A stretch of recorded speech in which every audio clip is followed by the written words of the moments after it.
Incroyable! Une douzaine de questions me viennent à l'esprit par rapport au sujet que vous venez d'aborder. Essayons de retenir quelques-uns de ces éléments clés. Tout d'abord, j'adore cette phrase. L'énergie est une fréquence, et la fréquence transporte l'information. C'est vrai. Ce que je veux exprimer, c'est que par exemple, si vous regardez une onde radio, vous ne pouvez pas réellement la visualiser, mais elle va pénétrer à travers tout ce qui est matériel. Un signal d'information se trouve sur cette onde radio, qui va être transféré par la radio ou l'antenne.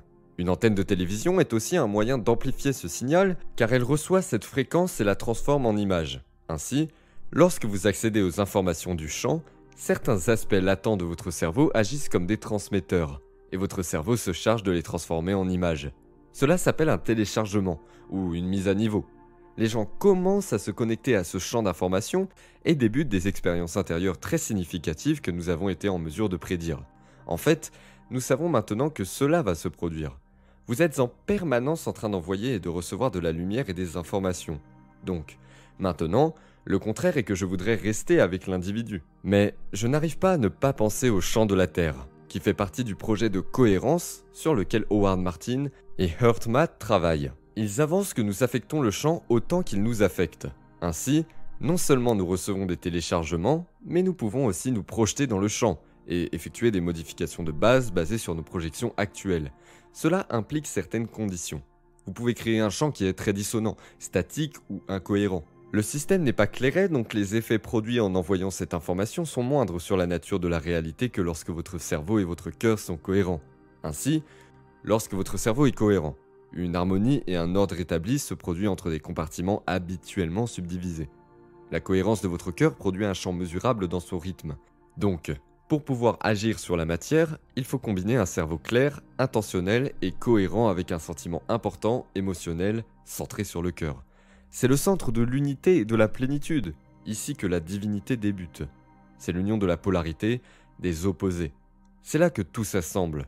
Une fois que votre énergie est basée ici, tout arrive. Nous avons mesuré qu'elle va ensuite pouvoir aller jusqu'au cerveau, en agissant et permettant d'amplifier le cerveau.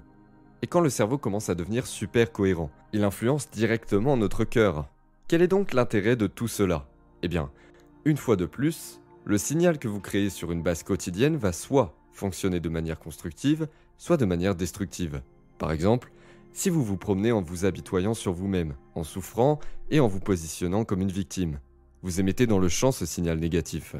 Et ce que vous véhiculez est de vous apporter une expérience égale à votre souffrance, mais d'une manière qui pourrait vous surprendre, à laquelle vous ne vous attendez pas et qui ne laisserait aucun doute sur le fait que vous soyez à l'origine de ce résultat.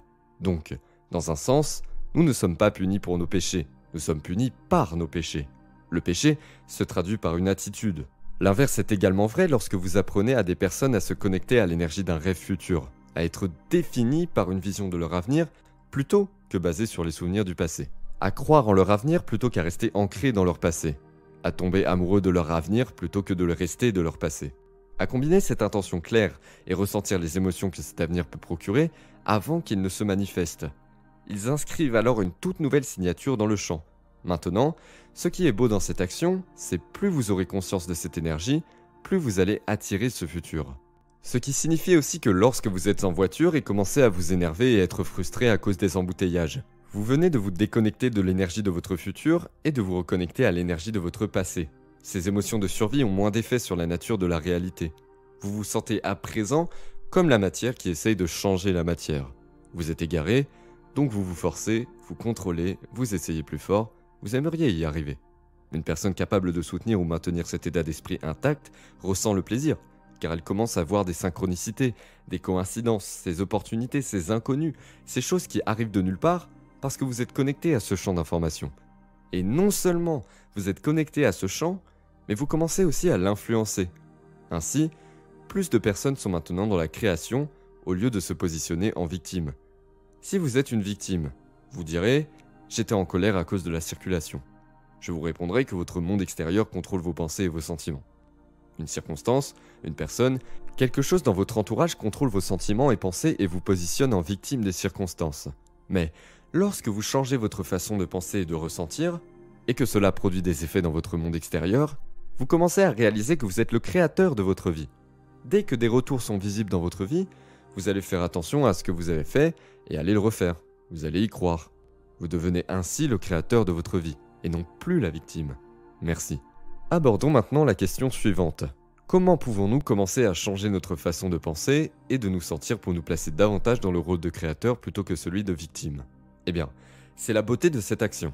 Comme vous l'avez dit plus haut, de vivre à notre époque, car de plus en plus de personnes y prêtent attention. De plus en plus de personnes réalisent que personne n'est si spécial pour être exclu de ce phénomène. Nous avons tous la même biologie, le même moteur neurologique et biologique pour y arriver. Nous nous sommes tous demandé ce que ça ferait d'avoir notre propre émission, ou de devenir riche, d'être en bonne santé, libre, de vivre une nouvelle relation, d'avoir une famille, une expérience mystique. Par toutes ces questions, nous activons le centre créatif de notre cerveau, le lobe frontal.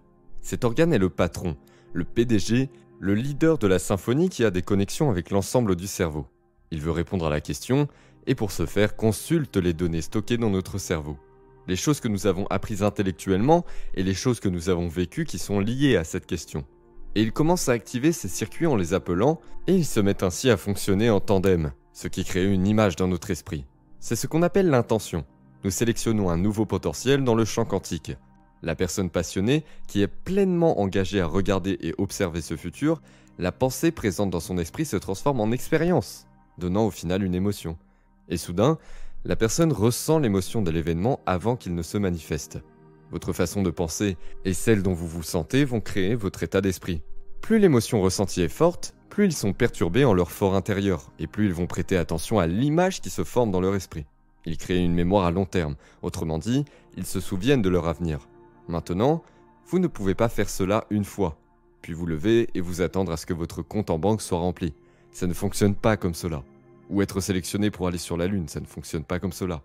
Vous devez être capable de maintenir cet état modifié de l'esprit et du corps, indépendamment de toute condition de votre environnement extérieur, des émotions, des habitudes ou des attitudes câblées qui sont subconscientes, des programmes qui sont stockés dans le corps et indépendamment du temps.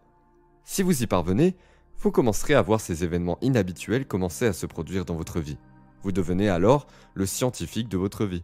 Une formation est nécessaire pour enseigner aux personnes à aller au-delà de leur passé. De par notre expérience dans l'organisation des ateliers, nous savons que la partie la plus difficile est le premier ou deuxième jour. Car lorsque les participants arrivent, ils sont émotifs, ont des problèmes et beaucoup de questions. Ils sont trop analytiques, ils sont coincés.